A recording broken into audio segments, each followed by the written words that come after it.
সবার বাড়িঘর তৈরি করে দিতে হবে, বাড়ি দোকান তৈরি করে দিতে হবে, মন্দির তৈরি করে দিতে হবে, চাকরির ব্যবস্থা করতে হবে পরিবার পিছু। আমরা এই দাবিগুলো রেখেছি এবং সব থেকে বড় কথা সেখানে বিএসএফ ক্যাম্প স্থাপন করতে হবে যাতে এদের সুরক্ষা সুরক্ষিত হয়।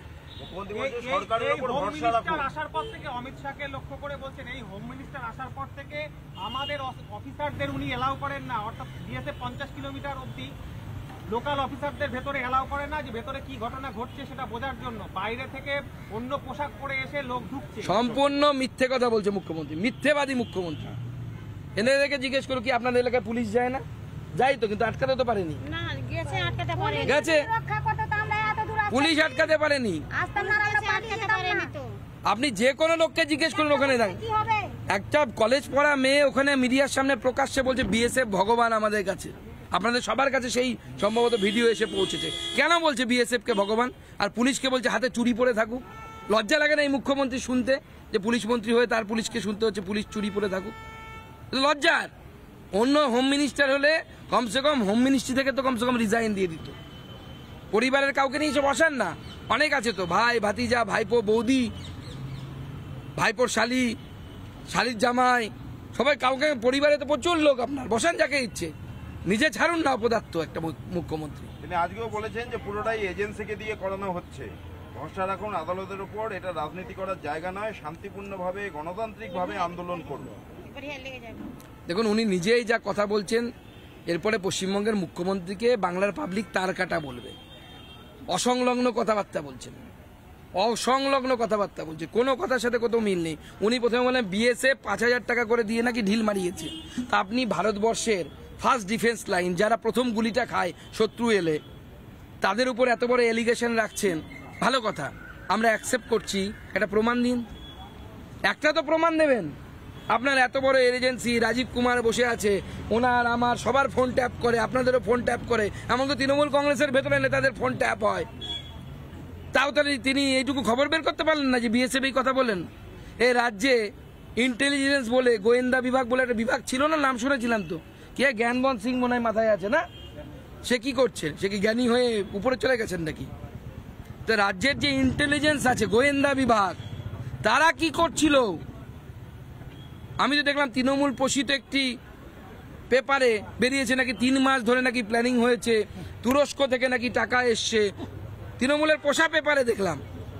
তো 3 মাস ধরে যদি এত বড় প্ল্যানিং হয়ে থাকে, আমাদের রাজ্যের মুখ্যমন্ত্রীর আন্ডারে থাকা পুলিশের গোয়েন্দা বিভাগ তারা কি করছিল? ওয়েব সিরিজ বানাচ্ছিল না করছিল কি, নাকি ফ্যাক্ট চেক করছিল? পশ্চিমবঙ্গ পুলিশের এখন কাজ হচ্ছে ফ্যাক্ট চেক করা। আপনি কিছু ছবি দিলেন, তার মেসেজ না বুঝে একটা ছবি নিয়েছে, না এটা অন্য রাজ্যের ছবি, অমুক রাজ্যে, এই এদের কাজ, অন্য কোনো কাজ নেই।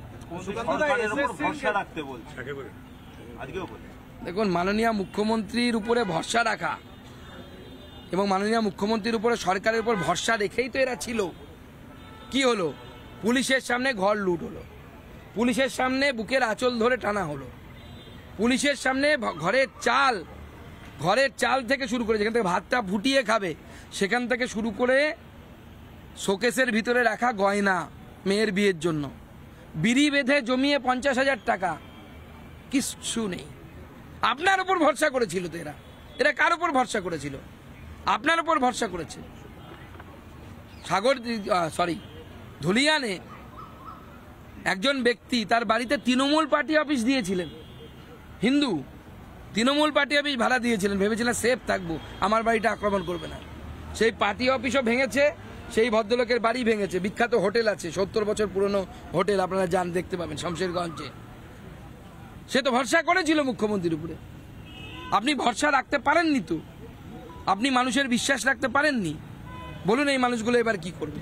কতবার ভরসা রাখবে আর কতবার ঠকবে আপনার উপর ভরসা রেখে? হাওড়ার মানুষ ঠকেছে, সন্দেশখালীর মহিলারা ঠকেছে, এখানকার মহিলারা ঠকলেন। সুপ্রিম কোর্টে আপাতত স্বস্তি, এই চাকরিহারা ওগুলো পরে হবে, চলো পরে কোনো এক সময় হিন্দিগুলো একদিকে। সুপ্রিম কোর্টে 31শে ডিসেম্বর পর্যন্ত কাজ বহাল থাকবে, চাকরিহারাদের আজকে এই নির্দেশ দিয়েছেন সুপ্রিম কোর্ট।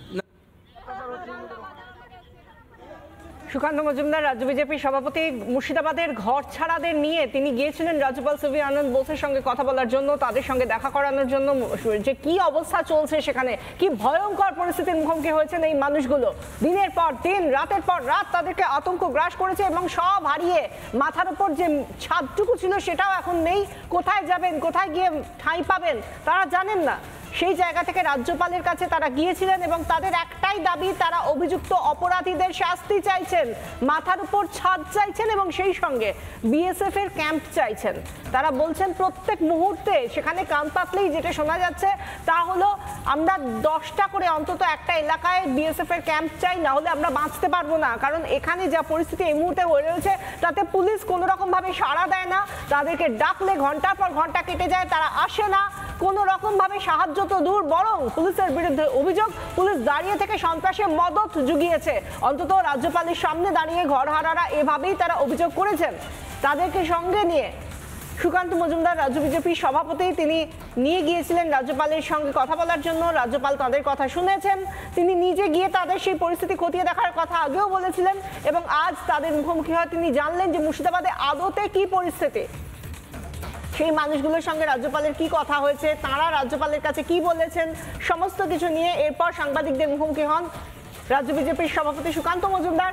তিনি বলেন যেভাবে এই ঘটনাগুলো ঘটছে দিনের পর দিন, মোথাবাড়ি থেকে যা শুরু হয়েছিল, মোথাবাড়ির পর ওয়াকফকে সামনে রেখে বা ওয়াকফ বিরোধিতার নাম করে যেভাবে অরাজকতা সৃষ্টি করা হয়েছে, সেই অরাজকতার ক্ষেত্রে ওয়াকফ শুধুমাত্র একটা অজুহাত, আর কিছুই নয় বলেছেন সুকান্ত মজুমদার।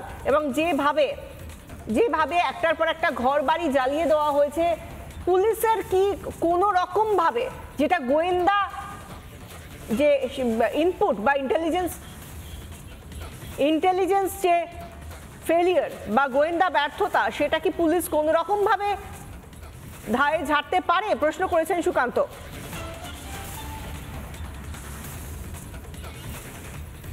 নানা ধরনের কন্টেন্ট দেখার জন্য লাইক করুন, শেয়ার করুন আমাদের ফেসবুক পেজ, সাবস্ক্রাইব করুন আমাদের ইউটিউব চ্যানেল। পাশাপাশি অন্যান্য ব্রেকিং নিউজের জন্য অবশ্যই চোখ রাখুন রিপাবলিক বাংলায়।